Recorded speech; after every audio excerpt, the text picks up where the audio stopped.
ಸ್ನೇಹಿತರೆ, ಎಲ್ಲರಿಗೂ ಶ್ರೀರಾಮನವಮಿ ಹಬ್ಬದ ಹಾರ್ದಿಕ ಶುಭಾಶಯಗಳು. ವಿಷ್ಣು ದೇವರು ಭೂಮಿಯ ಮೇಲೆ ರಾಮನಾಗಿ ಅವತರಿಸಿದ ದಿನವನ್ನೇ ನಾವು ಇಂದು ಶ್ರೀರಾಮನವಮಿ ಎಂದು ಆಚರಿಸಲಾಗುತ್ತದೆ.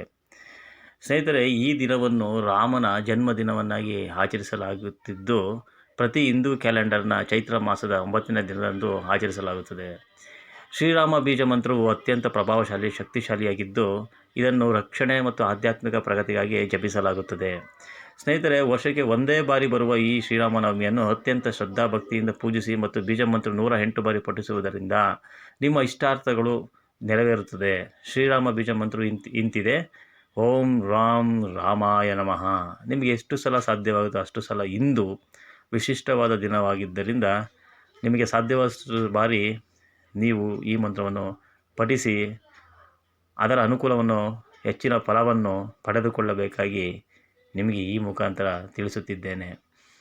ನಮ್ಮ ಈ ಚಾನಲ್ನ ಮಾಹಿತಿಗಳು, ಕಂಟೆಂಟ್ಗಳು ಇಷ್ಟವಾಗುತ್ತಿದ್ದಲ್ಲಿ ದಯಮಾಡಿ ಶೇರ್, ಲೈಕ್ ಹಾಗೂ ಸಬ್ಸ್ಕ್ರೈಬ್ ಮಾಡುವ ಮುಖಾಂತರ ಸಪೋರ್ಟ್ ಮಾಡಿ.